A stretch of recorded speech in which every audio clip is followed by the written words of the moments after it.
নরসিংদীতে বেড়েই চলেছে হত্যাকাণ্ডের ঘটনা। আগের বছরের তুলনায় চলতি বছর খুন হয়েছে প্রায় দ্বিগুণ।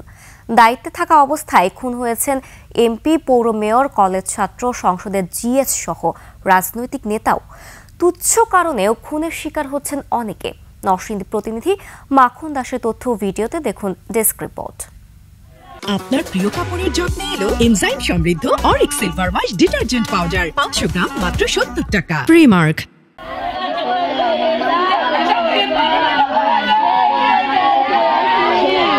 স্বজন হারানোর এই কান্না নরসিংদীতে নতুন নয়, প্রায়ই ঘটছে হত্যাকাণ্ডের ঘটনা। পাল্টেছে হত্যার ধরন ও কারণও। জেলার সুধীজনরা বলছেন, অস্ত্র, মাদক, জমি সংক্রান্ত বিরোধ, ইন্টারনেট, ডিশ ও বালু ব্যবসা সহ নানা ঘটনাকে কেন্দ্র করে ঘটছে হত্যাকাণ্ড। বালু উত্তোলনকে কেন্দ্র করে কিন্তু বেশ কয়েকটি হত্যাকাণ্ড সংঘটিত হয়েছে আমরা জানতে পেরেছি। চাই যে আমাদের নরসিংদীটা একটা শান্তি এবং সুখের একটা শহর হিসেবে গড়ে উঠবে। যদি আপনারা জনগণ যারা আছেন তারা যদি আপনারা সহযোগিতা না করেন তাহলে প্রশাসন তো এক পক্ষে কিছু পারবে না।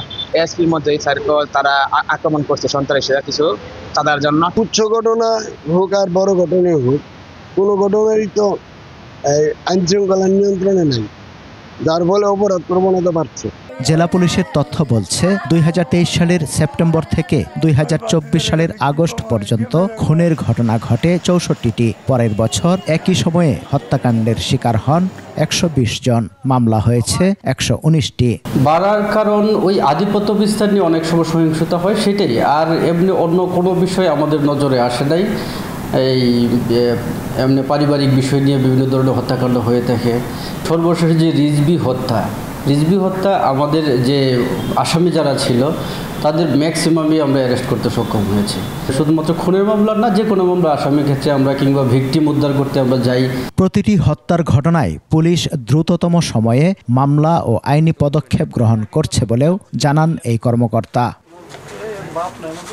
সমর ইসলাম, 21 টেলিভিশন।